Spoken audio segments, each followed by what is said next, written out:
What a game! What a game! What a game! You know what's annoyed me about the last 2 days? Is not particularly interested in a try that shouldn't have been, a try that should have been, a kick that shouldn't have been taken, a kick that should have been taken. This was an incredible test match between the two greatest rugby nations. It went down to the wire, 31-27. Respect, reverence was the piece that I wrote straight after the game. Celebrated, 7-try thriller, not in Manila, but it could have been in Johannesburg. And Cape Town, wow, you got some big boots to fill this weekend. Yes, they do. It's going to be one hell of a rematch at Cape Town Stadium. I'm not really a big fan of WWE, and I felt like that test match played out like a WWE title fight. It was a lot of unnecessary punches received and a lot of unnecessary punches thrown. I thought the Boks were extremely good to come back, but I mean, you can never be dissatisfied with a win against the All Blacks. Don't get me wrong. I'm very happy that happened, but there was absolutely no need for the Boks to be in that position, and the fact that they were irritates me a little bit. Look, I don't think enough people are giving the All Blacks credit for how they started that test match. I thought they were outstanding in that first 20 minutes against lesser opposition. They would have been 15 to 20 points up, and we'd be talking about, are the boys in black back with a 54-15 win? I thought it was a testament to the physicality, the mental fortitude of these All Blacks, that they came out and they played the way they did, and their preparation. But equally, it was a testament to why the Springboks are back-to-back world champions, why they won the Lions series, and why they win test matches in the big moments. 100%. More so than not in the last 3 to 4 years. 100%. I didn't even read the player ratings, and I refuse to accept that any player for the Springboks got less than a 7. I gave a few 6. No. All 7s up. For me, the players won that test match. They won it in spite of Rassie. Their ability to dig deep and pull it together and turn that thing around, they deserve a standing ovation for what they did. How can you say they won it in spite of Rassie? Very irritated with the way the Boks played in the first half. Tony Ball doesn't come cheap.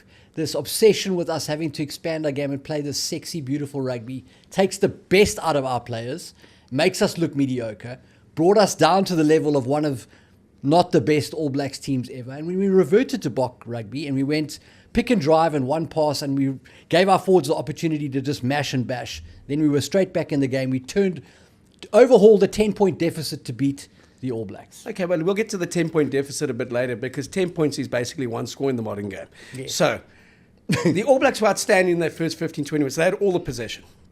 Okay? So, all we did was defend. So I'm reading all this. We were diabolical in the first 40 minutes. We were poor. Maybe you're only as good as the opposition allows you to be. I kind of got that feeling reading everyone's comments was, look at that little guy being strangled by the big guy. He doesn't want to live. Maybe he can't live because the big guy's a little bit too strong. I don't think enough credit's been given to the All Blacks for the way they started that test and for their effort in the first 60 minutes. And equally in New Zealand, when I listen to things like The Breakdown and various other analysts, not enough credit's been given to how we always felt the test would play out. It was going to be 65 minutes. It was going to be nothing in it. And then that Bok bomb squad, the forward replacements, were going to kind of take it up to another level, and the Boks would take it by a score or 2. And it played out exactly the same way. Sachet gets the last minute kick, 2 minutes to go, 34-27. You say, on balance, fair reflection. You go back to their opening try, should never have been a try, double banking. You go to our try, some would say it should have been a try, some would say it shouldn't have been a try. So let's cancel those 2 tries out. Yep. So we take away 5 points for the Boks, we take away 7 points for the All Blacks. You still got pretty much the same result, okay? And the result that it would have been 7 points. So on balance, the Boks were 7 points better. They deserved the test match. I just thought it was a fantastic spectacle for the 62,000 that were there, for the millions Absolutely. that watched on telly. And it was the kind of match that lived up to the billing. We've been waiting for the best part of a year for the World Cup finalists of 2023 to meet at Ellis Park, the cathedral, our spiritual home in South Africa. And the test match did not disappoint. It wasn't a blowout. It wasn't a 16-12 kind of kick fest. Both teams wanted to play. Both teams showed us their best in terms of attack from the All Blacks, especially in that first hour, and then our defense, and then also the simplicity but brutality of our Springbok game is when that power bench came on, when we started playing a bit tighter, playing a bit more direct, and then we mold them till they had to concede. Yellow card came in, dynamic of the game changed. So I just think riveting test match. Glad the Boks won, because that Boks team should not be losing to that All Black team at home regardless of the occasion.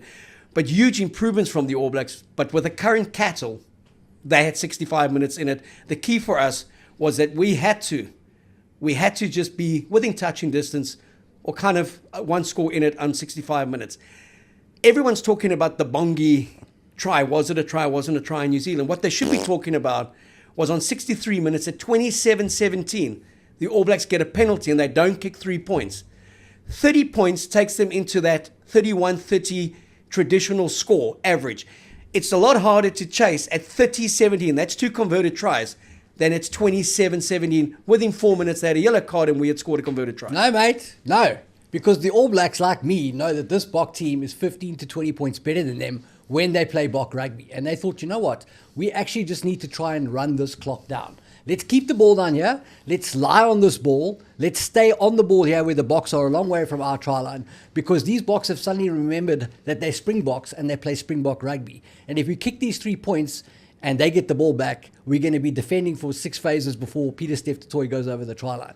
So I think that figured into their thinking. What's unfortunate is that it took the Boks 45 minutes to remember that they're Springboks. So I'm glad they did. To your point about it being entertainment and a thrilling test match, that kind of talks to what I was saying about WWE. Because if Andre the Giant just had to grab Goldmember by the scruff of his neck and plutz him in the face, the fight would be finished in 5 minutes. So there's a bit of choreography that goes into to tell a story that the fans enjoy. And that's what happened on Saturday with the Boks.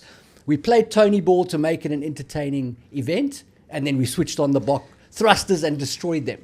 But we hardly played Tony Ball because for large periods we hardly had the ball. So to me, we were inaccurate at times. We were very disjointed in the second half in terms of the replacements. I'm glad they kept Sasha at 10, Fussy at fullback. Definitely, that was a great call. And let them play out the game. Apollo came on at 12. Jesse moved to the win. Grant Williams got an opportunity. So I just think, I looked at the ratings written by the South African journalists. What did they give them? No, and written by the New Zealand journalists. Now, the ratings were completely skewed depending on which country's journalist was writing it, okay? So the only consistent was, and this is where we said the game was always going to be determined, was on average, both starting 15s got a 7, okay, for the game. On average, the Boks bench got a 7 and the Kiwi bench got a 2 and 3. Yo. And that is where the fundamental differentiator came, is Sam Derry got a 2. Eben Esabet got an 8. So we were bringing Eben off the bench, they were bringing Sam Derry off the bench. I mean, that just says it all. Yeah, look, I'm not disagreeing with that point of the difference in quality in the bench, but the key change there was in the tactics. The reason he flooded those, the reason Ben Jason got yanked was because he was offloading and it wasn't going to hand. He paid the price for Tony Ball in the first half. If we'd played the way we played in the second half, we beat those All Blacks by 15 to 20 points. I've got no doubt in my mind. You know, we've beaten them twice in our history, okay, professional game, by more than 15 points. It was in Nelspruit. Would have been 3. We were in Nelspruit and obviously at Twickenham. So this people just banding out 20 points. You know, one of our mates sent me a message straight afterwards. We were terrible in the first 40 minutes, Jeremy, and we won by 20 points. And I just said, calm the fuck down and actually enjoy the experience and enjoy the occasion. This is the All Blacks. I'm reminded, and I think I've said this before, in 2000, the Boks lost to Australia 44-23 at the Colonial Stadium in Melbourne. We went over. We had a week off. We went and played the All Blacks. We lost 25-12 in Christchurch. Christian Cullen scored 2 tries on the win. We came back and we played at Homebush in front of like 70 or 90,000 people against Australia, and they won 26-6. And that was the world champion Australian side. Nick Mallett was coaching a half-decent Boks side, but not quite as special as the 98 one. And Rod McQueen was coaching.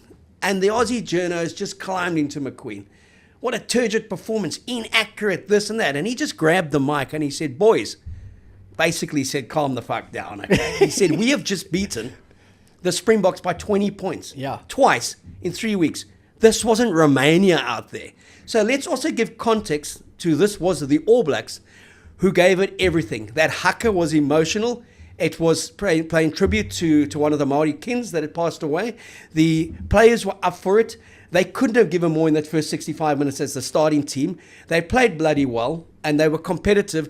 We just had too much cattle in the last 15 to beat them. What we did differently here to the Durban test against Ireland, we closed out the game the way we should have, and we didn't keep them in the game. But I'm telling you now, psychologically, Zels, 30-17 is a lot harder to chase than 27-17. Because you just realize I've got to actually score you're 100% two converted You don't tries. have to convince me of that. I'm always the take the points guy, so I get it. And this belief that kick to the corner, and again, kick to the corner when they started to integrate those substitutes, which they're not test pedigree at the moment. They may come in time, but they're not. And it wasn't like Aaron Smith, Brodie Retallick, Richie Mo'unga was coming off the bench. And you go, oh my goodness, look what they got for the last 20 minutes. And if you go back to that 2011 to 2015 All Black side, and the one that won the 2015 World Cup, in 2011 you had and you had a Bowden Barrett coming off the bench. 2015 you had a Sonny Bill Williams coming off the bench, Kerbalo coming off the bench, Victor Vito coming off the bench, Sam Cane coming off the bench. I mean, you just think teams would be with the All Blacks on the hour, and then they would just break open the game and win. And everyone said it was their conditioning. But it was the class of player that was coming onto the field. And watching the breakdown last night, I was very disappointed that John Kerwin was in Italy having his glasses fixed. Okay? They chased him away, mate. They chased him away. But I could also understand why he has this very skewed look of South Africa. So hopefully he comes back with a good pair of goggles and he can kind of see the game for what it is. Yeah. But I was just surprised at how they whinged about a Bongi try that happened in the 16th minute of a test match.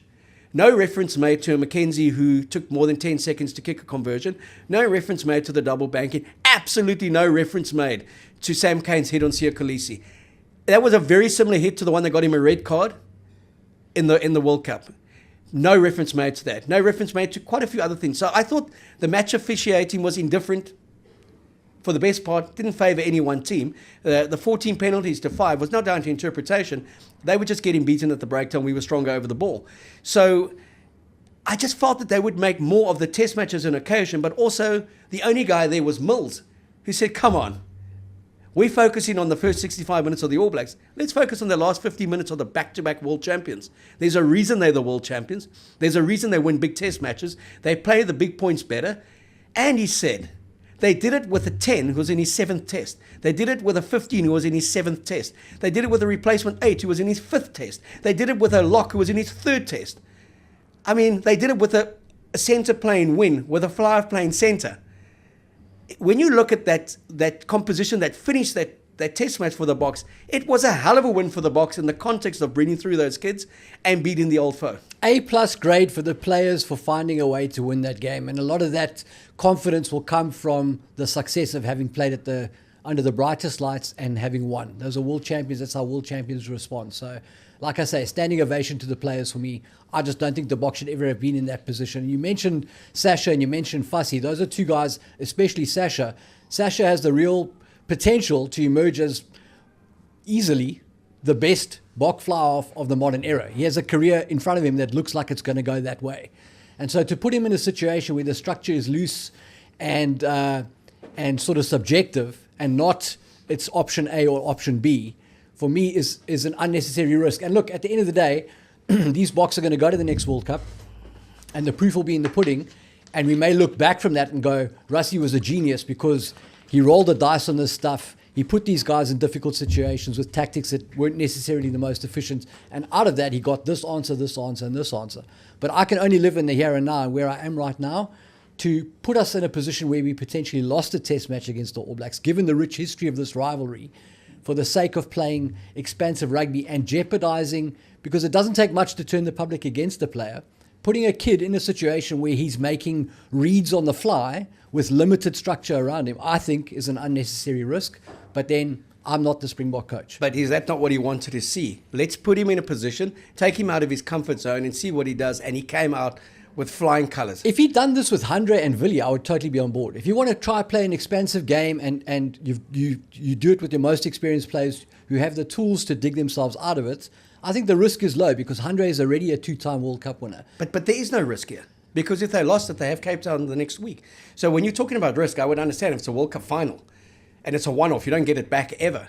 But there was absolutely no risk to him. No, there. when I say risk, not so much about the results. I'm talking about the players that are in there. When the public turns against the person, but then the coaches also got a faith and understanding in the players. We're not in the inner circle there. We're not training with them every day. He would never have put him in a position he didn't feel he was capable of actually dealing with it. And the thing, if you take Sasha, I mean, he put the one out on the full, the last penalty that everyone said he should have kicked, he missed. But Rassie's thing was, I want you to make mistakes. I want you to be in that position where they can still go back and say, 31-27, you should have closed the game out. You didn't. They could have come back and scored a try and we lose a test. We shouldn't have. Fassi, you could have said, you made that great break. When you put through the grubber, you should be looking on your inside. There is a pass. So as well as they both played, they also made mistakes, but they were making mistakes because they were trying things and they were given a license to try things. And that to me was the most encouraging thing. Ulrich Loh came on and wow, it's the most explosive performance I've seen from him in intelligence. He was stepping from the kickoff, kind of beating a tackler, then taking it up. It was like he reveled in this role of impact player and not being the guy, the go-to guy at 8. I think Ben Jason Dixon, which was just unfortunate in the sense that the way that first half played out, all he was doing was tackling. And again there, credit to the All Blacks, it was a turnover from Ben Jason to Jasper, who wasn't expecting the offload. But then the way the All Blacks beat our rush defense, Mackenzie and I think Lomax, the way they just held the pass for that split second and then offloaded, Jesse came through, Cheslin came through.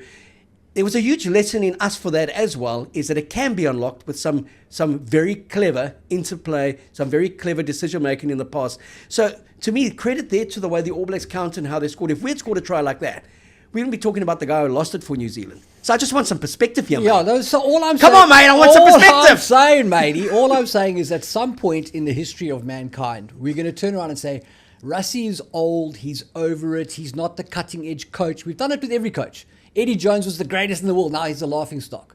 So everyone is on that spectrum. And at some point in there, those guys peak, and then there's a moment where they start to go off the track. And I'm not saying that's the case with Rassie for 1 second. I'm just saying that is the spectrum. And when you start playing with tactics, that a guy, he used to laugh at people who played this kind of rugby. So I'm not saying anything that Rassie doesn't already know.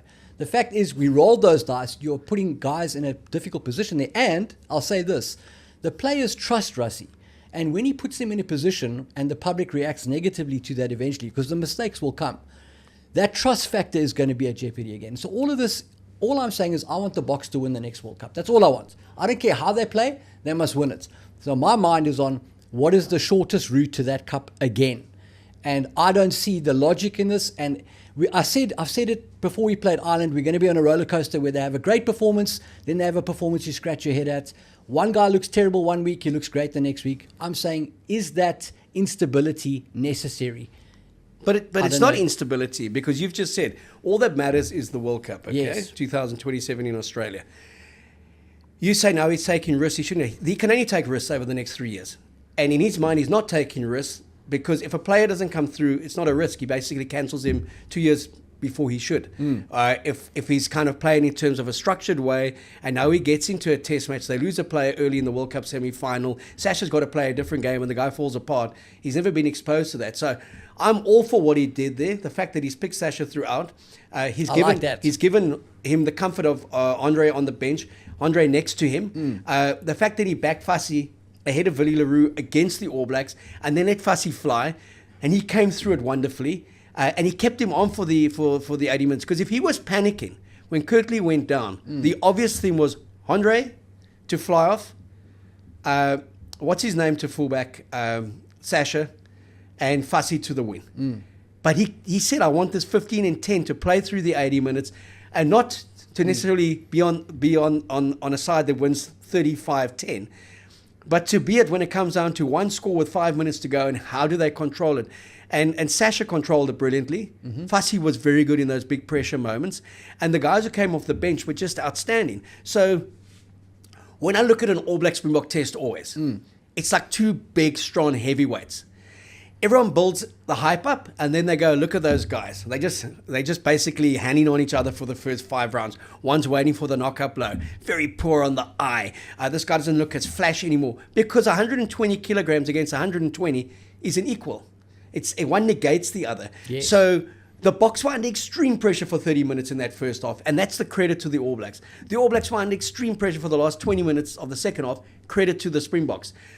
What defines this Boks team is they withstood that pressure from the All Blacks. They could easily have been. 100%. 2022, they were 15-0 down. 100%. Now it was 7-5. 100%. In a game that could have been 0-0 at that stage after 15 minutes. I'm just saying, we mustn't cheer the Boks for showing more resilience, for acting like world champions against New Zealand. We should expect that from the Boks now. They are two-time world champions, and there were changes to their team, and they did show great resilience there. And I think the players do deserve massive credit for that.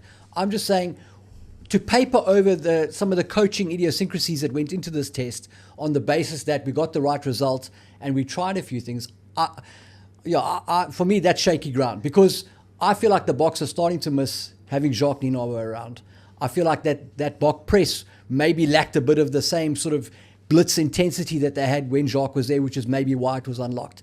So I'm just saying, to sort of stay on the cheerleading bandwagon for a Boks victory and not look at potentially where this team is going is, I don't know. I don't know if that's the wisest move. Look, let's go back to them thumping Australia twice with two different teams. Yes. And then beating the All Blacks. Okay. Glorious results. It's not being on a cheerleading bandwagon. It's applauding and cheering 3 great wins in the context of the Rugby Championship. Yes. 14 points from 3 matches.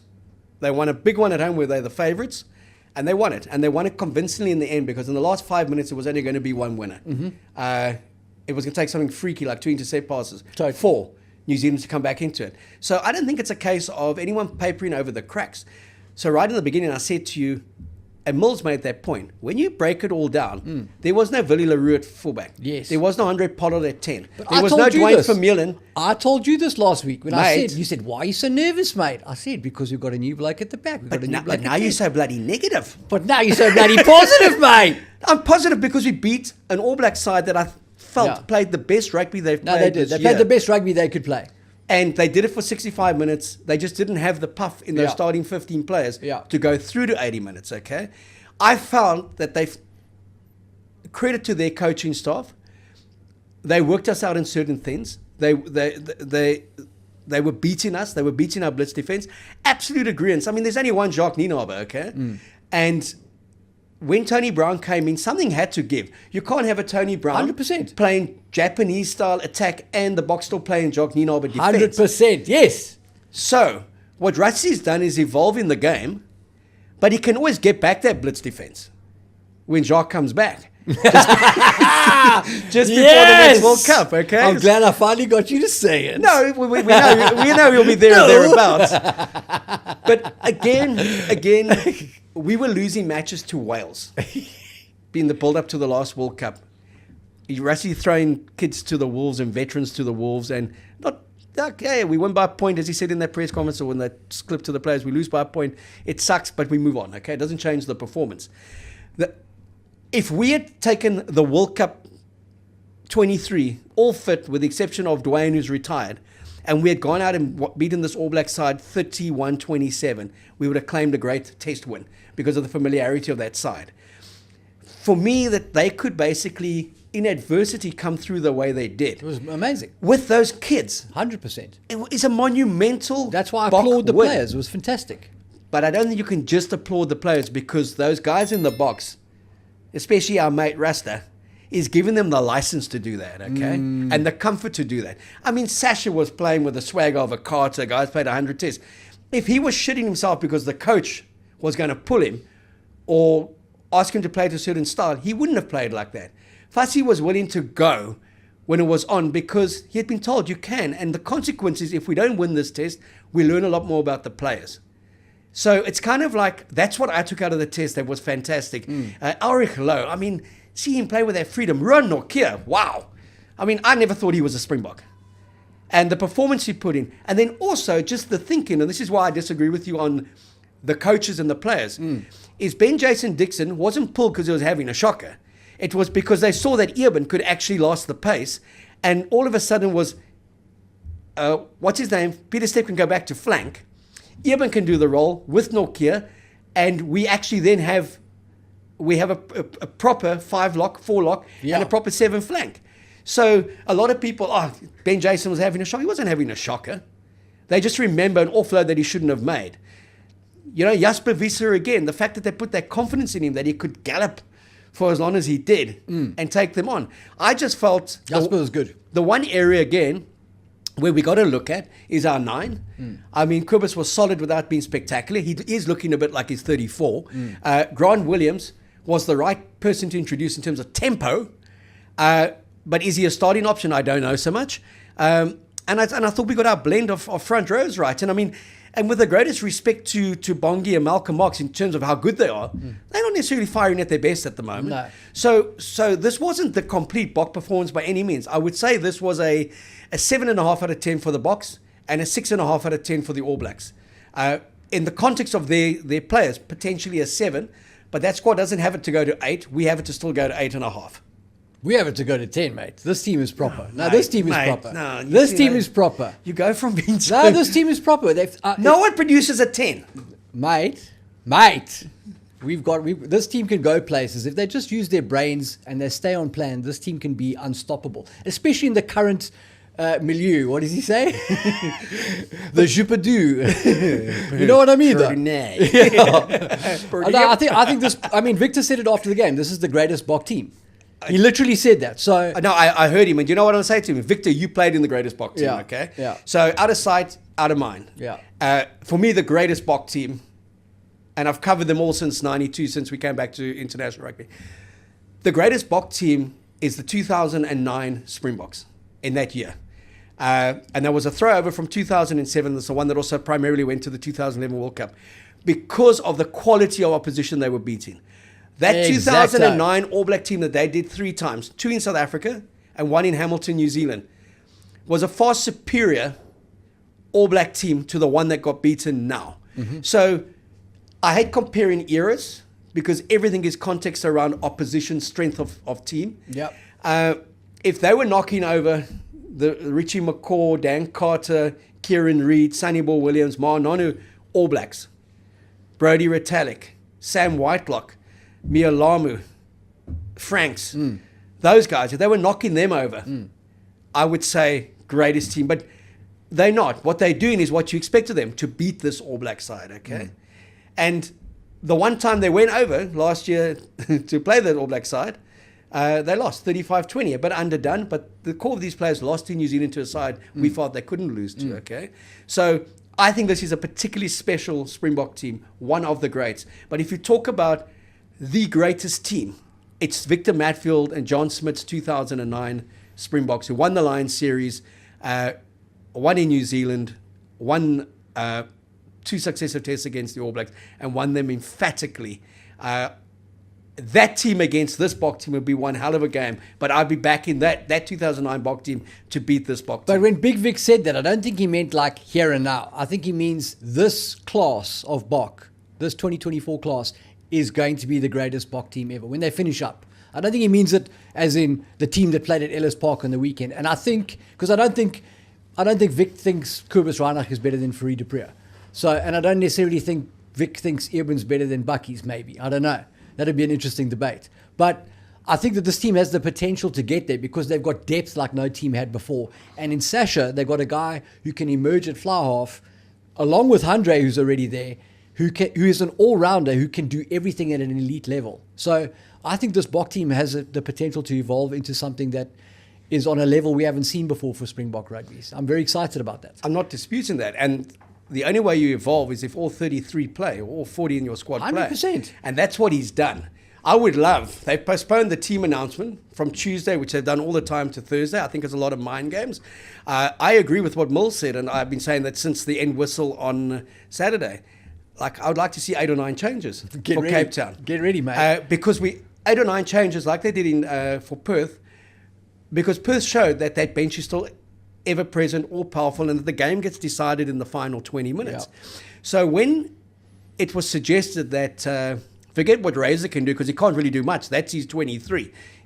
He may go with a 6-2 split, White pick 2 winners, an extra winner on the bench, go with an extra loose forward or an extra kind of like tight forward. Is to say, what Rassie going to do, okay? And when he emerges from his sparring match with Sumo and Izzy, I think he's going to do some unpredictable things. Definitely. And if he should lose a test match, he's still got a 1-1 at home. He knows some things didn't work, some things did potentially work. But to be able to say that I knocked you over with two different teams, Jeez. Australia knocked you over two different teams, that's saying I could take any one of these teams into a World Cup playoff game and feel comfortable. We could start scheduling 2 tests a weekend. And think about it. No, but think about it. That's what happened to that All Black side. Yep. When they went on that Grand Slam tour and they basically made 14 changes every week. Correct. They could have done their Grand Slam tour in 2 weeks. Okay. Now, the toughest opposition that this Bok pack currently gets is in training. So trust them to play. I think the big area for me is 9. I think we're missing Faf in a big way. I think Grant will come through. Jaden hasn't had much game time. I think Kiwis could be on the tail end. So, and Morne van der Berg is someone that they really rate. Where's Sanelli Nohamba? I don't think he's in the mix at all. I don't think he's ever going to be in the mix, okay? So 9 is an area that it's not like we've got 5 Aaron Smiths there, 5 de Klerks, okay? 10, very healthy. Midfield, very healthy.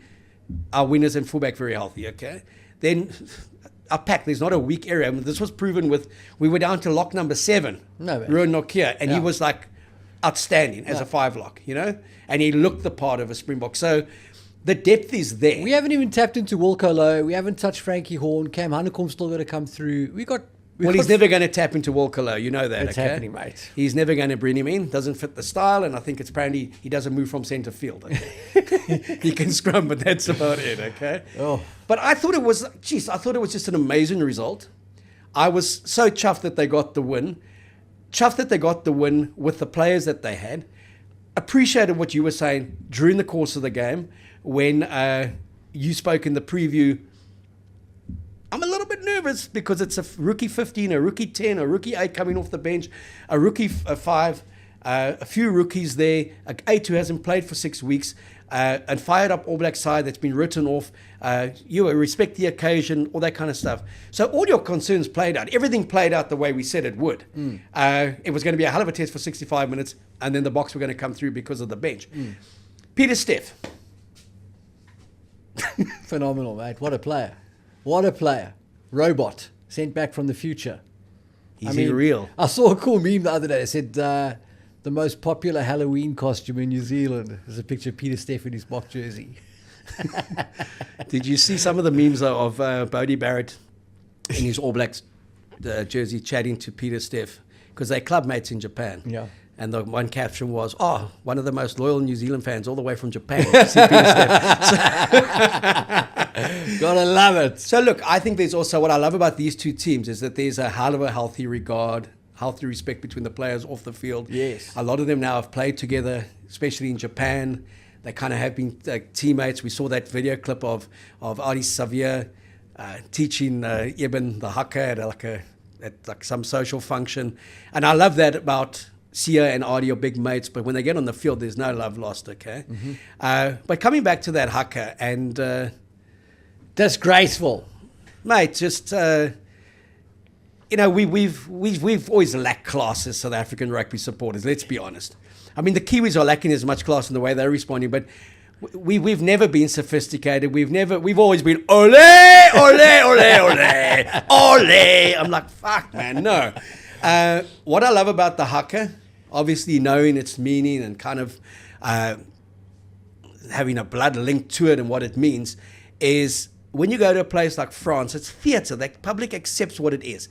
It's pre-match theatre, but it's also something that's way beyond rugby. And I go back to, I think it was 2006 or 2007, the All Blacks played against Wales. And it was on that Grand Slam tour, it may have been like 2004 or whatever, but they wanted them to change when they do the haka.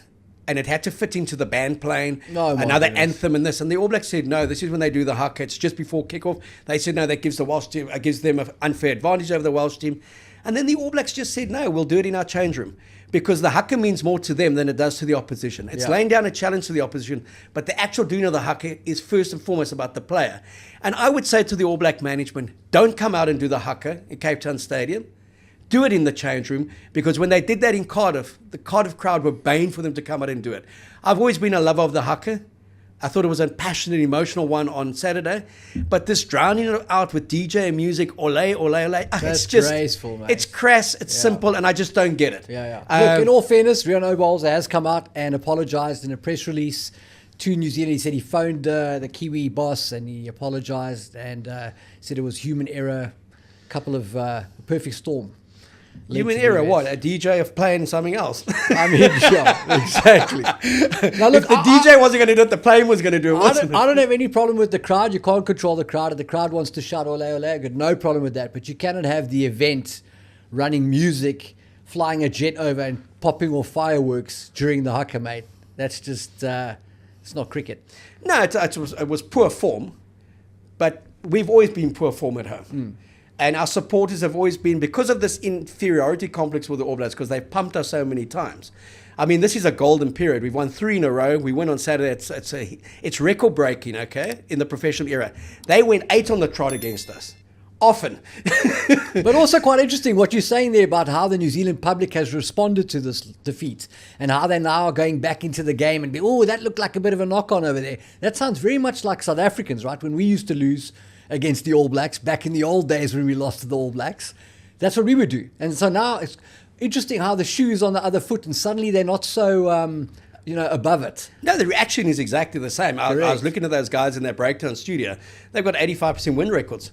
Yeah, 80% against the Springboks. For them to actually watch the Springbok team beat the All Blacks 3 times in a row, one a record score at Twickenham, the other one in a World Cup final, and the other one with the All Blacks were 27-17 up. Foreign territory. Think, what the hell? I mean, they were shocked as this All Black side is. Rugby? I just think that probably in the Rassie era, 2019 to 2023, is the first time we've really seen the Springboks as this rainbow team. We've seen a rainbow nation rugby audience, okay, which has been divorced of the crassness that was always associated with the boorish South African rugby supporter. There's been a great appreciation for what this team represents off the field. And it's like, grow up and enjoy the haka for what it is, or shut up, because it's not going to influence the 80 minutes that follow. I think the All Blacks are more drained at kickoff than we are watching it, So it's understand it, educate yourself, and actually show it that respect. And if you can't, my message, as I said to the New Zealanders, would be don't do it. Stick it in the change room, do it for yourselves and come out. And then maybe our public would say one day we'd like to see them do it again and actually enjoy it. Because when we came back from sporting isolation, there was a huge appreciation to see them run out in 1992 with a star-studded team, do their haka, and actually play a game that we were just happy they would play against us. You know, there's somebody watching this right now squirting Brandewyn into a Nachi, ready to aim it at Baranara. Yeah, but I don't think it's going to happen in Cape Town, okay? And that's the whole thing about Cape Town and Alcatraz. It's it's like they've just been to the most hostile environment with the kind of most interesting crowd that they will ever encounter in world rugby, okay? Because that's not a sporting occasion when the Boks play there. On Saturday, they're going to see Cape Town Stadium. It's a wonderful stadium. It's first world. It's world class. The vibe of the South African public at Cape Town Stadium is so different. It's a sporting event. There's not that aggression. There's not that aggro. And we don't delve in Nachis here and Brandewyn and Coke. Mate. We Jägermeister and Jamison, man. Mate, I think the only reason that Nachi's not sailing at TJ Paranara is because we're at sea level and you can't get it that far. It's going to be such a different atmosphere. Yeah, that will be. And there's not going to be a thing about altitude. It's at sea level, for those who don't know. So it's attitude that's going to make it happen, not altitude. Yeah. If you look at the Boks team, and it's only coming out on Thursday, mate. Beautiful. Zels, my good friend. Yes, sir. Oh, he of positive sway. If you were the Boks coach. If I was the Boks coach. Thank God you're not. Okay, but if you were the Boks coach, okay. And you wanted to make changes because you want to play some mind games with the All Blacks, who would you change? Okay, so I would, there are a couple of things that I think may happen. I don't know whether it's what I would do, but I think may happen. I think you may see Lucky Am get a recall at 12. I think you may see Kitsy come into the matchday squad, potentially start. And I think you may see potentially Fussy move to the wing and Willie comes back in place of KLA. I don't know whether they bring Kanan back in or Makazole. At 9, I'm looking forward to seeing what decision he makes there, because I've said it a couple of times, I'd like to see Grant play on the dry track. I'm not sure whether Cape Town's the best place for him. So does he go again with Kiwis, or does he do something brave there? And yeah, I don't know. I don't know if BJ makes the squad this week. Maybe Peter Steff back to 7, and he persists with Ruan and Evan. Yeah, and then Marco comes in on the bench with Kwagga. I think Marco might start, mate. Mate, how good is Kwagga? Hell of a good. Damn good. Was it you were telling me, Ollie, you said someone said that you got to retire the 21. What a great call. Has there ever been a player wearing a 21 with so much influence? Mate. Huh? Jeez. If you had to go, you could only send one player from the Milky Way to the Intergalactic Rugby Championship. Like, this guy can do everything. Whatever you need, 1 to 15, he's your man. But no, he was just outstanding. And Yeah. every season he just comes out and he's so understated. Yeah. He's so powerful and he's so popular. And again, this is the guy who's been playing in Japan. So this thing that you can't send your players to Japan, and our players who have come back from Japan have all slotted in very quickly and been very good. And their bodies haven't taken a pounding. I mean, Damien Delaney's probably going to add 2 years to his Test career because of playing in Japan, not playing in the UK or in the URC in top 14. But Kwagga Smith just... And then having the additional presence of Marco van Staden there. I mean, I think he's a bloody good player. In the Richie McCaw, Heinrich Brousseau mold, you know? Just gets stuck in. I think the Rowan Nokia thing was huge for Rassie. That he came through allows Peter Steff to go back to 7 flank. But Peter Steff started the test at 4, then basically went to 7 and then went back to 5. It was just like brilliant, wasn't it? I mean, again, Kwagga, but just twice the size. But watching that kickoff as well, first kickoff, who soars in the air and takes it? Peter Steff du Toit. Box kick, who catches it? Geordie Barrett. Who gets smashed? Geordie Barrett. Thought I was watching the 2023 World Cup final. Yeah. The two biggest Yeah. kind of presences on both sides were in the mix. Looking at that All Black side, What do they do, mate? so this is my view, okay, that I think they've got great individuals in those backs. Yep. But I don't think they've got the right combinations. So Geordie Barrett is a great rugby player. Rico Ioni is a Ioane, Ioane, mate. Ioane. How do you say it? I think it's Ioane. Ioane. Rico Ioane. Rico. I've been taken to task on that. Rico Ioane is a very good winner who they've tried to make a 13 and he's never going to be a test 13 against the best teams, okay? Will Jordan is a 15. Great finisher at 14. So I don't think they're getting their combinations right, and I don't think they've got their halfback combinations right yet. Their biggest thing is they've got to bring back those guys from overseas. I see Retallick and Smith have come out and said, we're ready to play if you want to pick us. Mwanga said, I'm ready to play. They keep on resisting. No, they've got to come back to New Zealand and play, and they'll be paid well. They're going to learn the hard way. We went down to 7th in the world. That day we played Wales and took a thumping 27-13 defeat in Cardiff. And Wales on Sunday, Wales online were, will the real Springboks please come back? They couldn't even enjoy thumping a team that was ranked 7th in the world. And New Zealand, if they don't bring back those players, will consistently be 3 or 4 in the world. They won't be 1 or 2 because they're not going to beat us or Ireland consistently, and they'll struggle away from home against France and England. But what do they need their players to be playing at home for? Because they can beat the Brumbies with Steve Hansen. Well, their biggest thing is if the player leaves, everyone's going to leave. But not everyone leaves. But even if everyone leaves, what's the consequence? You're still going to beat the Brumbies and the Reds and the whoever's left in Australian rugby. The whole thing was, I think there's 300 South African rugby players that play overseas, okay? 300,000, mate. Yeah, or the stay and watch, but 300 play overseas. When Rassie first came into the mix, his thing was the domestic guy gets choice first. If it's a 50-50 caller, he picks the guy who's playing in South Africa. That's one of the big things about Sia coming back. He's like, he wants his captain to be in South Africa. Sia quickly left Paris after that. And it's like there was initially 20 of the 30 were overseas-based players. Then there's 10, and 10 have come back. So, and those who have come back have added value, and our conveyor belt is coming through. So when you look at the All Blacks who have left, you're looking at 4 or 5 that would walk into this match 23. That's all they need. That was the difference with the Springboks. When those 4 or 5 big-name players came back in, we were a different side. And I think, SA Rugby deserves massive credit because for a very long time, we must have been the most reactive defensive organisation in the history of pro sport. The last to come out with ideas that have been tried and tested by others.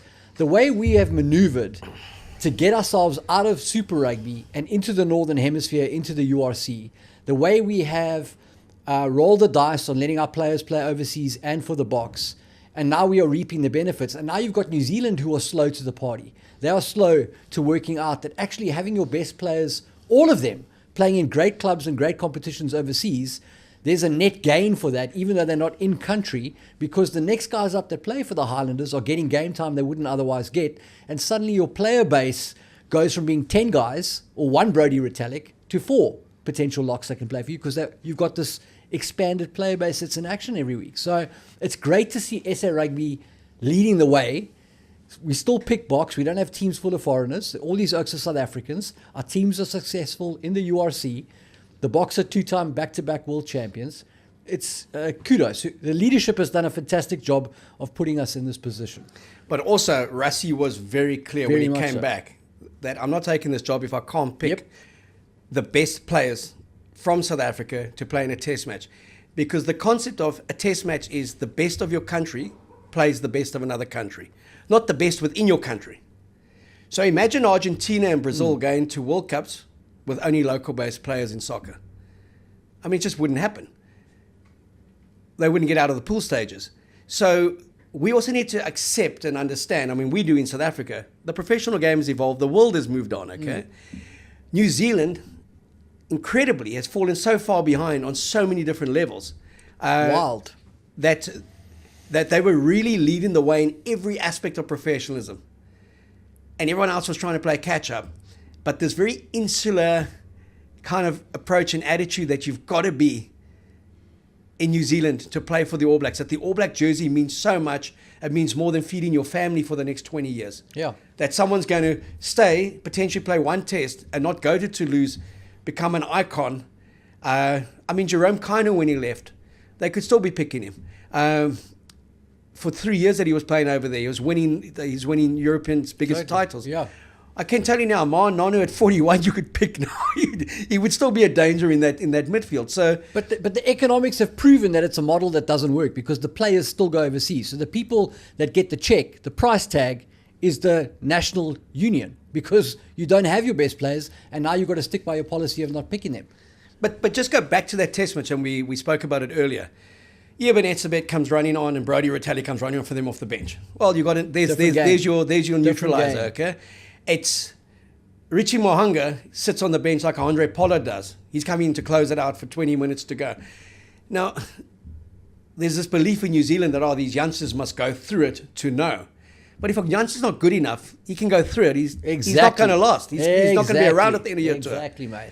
And I still don't get that when you have these quality class players who are quitting international rugby because outdated dynamics within your New Zealand rugby union or your Australian rugby union mean that you don't pick your best players. You've got to go locally first. They're going to take a beating if they continue like that. They will not be number one in the world, and they certainly won't be winning World Cups consistently or dominating like they used to. Yeah. And we are the innovators now. South Africa's the innovators. Exactly. And it irks so many because we were always the big, strong, and dumb water buffalo. Correct. And now we're still like water buffalo, but we got a little bit of intelligence. And actually, we got a lot more intelligence than they A buffalo with Bluetooth think that we know. And I also love the way Rassie's playing his mind games. He's having the time of his life. He has evolved this team in terms of selection so much within 7 test matches that you're looking, and it's a very different side to the one that went to the World Cup. Yeah. And he's also been pragmatic. This is why I go back to Reiner.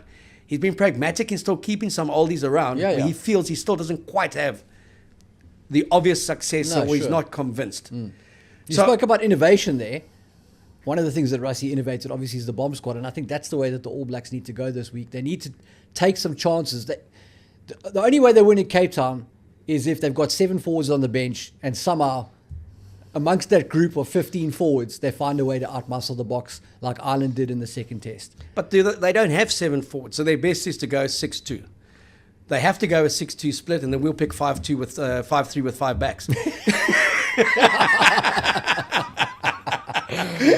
And Rassie will be on the lights going ballistic there. Tell me a bit about Razor. He looks like he's aged about 20 years in the last 2 months. The wrinkles are coming through, mate. He needs to go for a surf.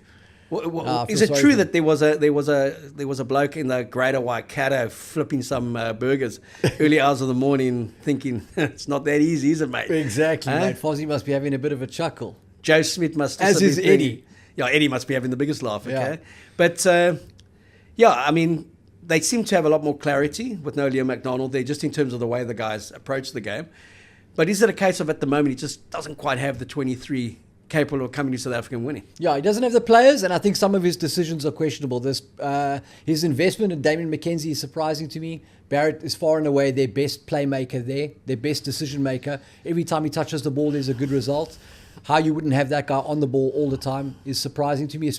I don't know if it's about getting Bowden entrenched as the fullback because Richie's coming back. I don't know what the thinking is there, but for me, Bowden and Will Jordan makes all of the sense in the world. I've spoken about bringing Caleb in to be more physical, but bottom line, they could have Christian Cullen and Tana Umaga in that back line and they wouldn't win because they need cattle up front. They need forwards that can go forward. They need power. They need hammers there. Wallace Satiti, mate. They need some of those physical blokes to come back in and give them some punch. Well, you talk about that backline. I think of the Hurricanes in the early Super Rugby days where Big Jonah, Jerry Collins up front, Big Jonah, Christian Cullen, Tana Umaga formed part of their backs, but they invariably lost in South Africa because their pack just got smashed. Yes. And Jerry Collins was always fighting this lone battle up front. Okay? Mark Hammett, mate. Yeah, Mark Hammett was coaching. He played for the Crusaders. Yeah. He was coaching the Hurricanes at one stage. But Cape Town's going to be very different to Ellis Park. They've now had a go at each other, which is great, the two teams. One score separated them. I did have visions because I put a little flutter down on eBets on a draw, and it was 24-1. And at 31-27, I'll go Sasha kick it 34-27. And then the business person in me said, if they come back and score converted tries, 34, which is consistent with 31, which is the historic score there. Correct. My cash is times 24. But then the Patriot in me kicked in, and I was actually relieved that he missed because we had 2 minutes to play and we got the ball back again. I meant we could keep that ball for 2 minutes, which we did, basically dictating things, and eventually kicked it out. A great win for the Boks. I know, Zels, I've convinced you that it was a great win. It was a great win for the players. Superb. For the players. Superb. So lots of ticker, mate. They got a gut check and they passed with flying colours. And what rating do you give the coaches? Oh, D-, mate. D-, what's that? 5. I don't agree with you there because the coaches are the ones that are creating the environment for the players. They're getting a 5, mate. Stamped. So when the players knock on every ball, is it the coach's fault? No. It's not one of those situations. But I think... what is it, mate? I think, matey, I've sort of stated my case on this one. I just think that unnecessary tactical experimentation put us in that situation. They did very well to dig themselves out of the hole that they created for themselves. And I hope that they've learned their lesson. I think this week they'll come out and play Boks rugby direct because they're in Cape Town. I think it's going to be a replica of the Island Series, like I've said before. If nothing else, I think Rassie's teaching these guys why you don't play expensive rugby. This is a great 101 lesson in why we play Boks rugby. But now, you talk about, you loved how they came on in the second test against Ireland, but we lost. Sure, we lost. No, we lost that game. We did lose that test, though, playing to a drop goal, so... Did we play Tony ball in the last 5 minutes of that test match? No, mate. There were some wide strike moves, but for the most part, we were much more direct in that second test. But unfortunately, so were Ireland. Correct, mate. They rolled up their sleeves. We came out a bit soft. The big thing the Boks have spoken about, mentality, feet on the ground. They said all the right things. They are 1-0 up. They know they can't lose this series. They're 14 points up. They play Argentina twice. You back them to win both those test matches. How important for this team, regardless of who he picks, to go out and back it up with a second win against the All Blacks? Jeez, mate. We won 4 in a row against the All Blacks. That's only been done once before. They did it in 1949. To do that in the modern era, knowing what we know about the sort of tradition and history of this rivalry, and doing it while experimenting with players and tactics and would be an incredible achievement. I mean, this Boks, that's why I say this Boks team is tracking to reach unprecedented heights. And that 49 series, we also got to give it context, is I think the All Blacks lost to the then Rhodesia twice as well. Only nation to have a 2-0 against them. Okay. And they played against the Boks in a test match because some of the Maori players obviously were not allowed to come to South Africa. They arranged a test match for the All Blacks to play against the Wallabies on the same Saturday, and they lost that one as well. Only time in New Zealand's history they've lost 2 All Black tests on the same day. No way! Yeah, mate. It's a little bit of history. Incredible for you, history, mate. I I hope it's all true. Go to www. Zels, it's been wonderful. They are in Cape Town. It's our home city. Magic. Spectacular weather to start the week off with. It's going to get a bit cold as the week kind of goes on, but it's going to get a lot more intense. It's the Boks against the All Blacks. Are you looking forward to Rassie's games? Are you looking forward to Rassie's social media? I think he's postponed that press conference because he wants to get a Jabba the Hutt suit for the press conference. What do you make of his comment to Sumo? Oh, man, I love how he's ripping Sumo there. Mate, you look great. Is he saying Sumo's lost a bit of weight? Mate, that guy's lost a sumo. And what tough times did Izzy go through? I have no idea, mate, but I'd love to know. Was he a few beers in? Rassie's going to keep us entertained this week. The Boks are going to keep us entertained. It's a sellout. It's a sellout for the Cape Town Stadium. However, you can still get a ticket to the test match if you purchase a Stormers season ticket. And we are so Stormers biased here because we live in Cape Town. We love the Stormers. We love Dobbo. We went and purchased 2 season tickets for the Stormers. And we got 2 test match tickets. What time are you picking me up, mate? Not at a small price, 2,500 Rand each, but only the best for you guys. And on Thursday, we will announce the winner on the Keo Zels show of those tickets, okay? I hope you're not based in London. It's going to be a bit of a scramble. We'll be your proxy, okay? And we're also going to give away $1,000. Hope you're not based in London. For what we think is the coolest comment from today's show. And then we'll chat again on Thursday about both teams, and we get ready for that countdown to the Boks against the All Blacks, 108th test, first time ever at the Cape Town Stadium in Cape Town.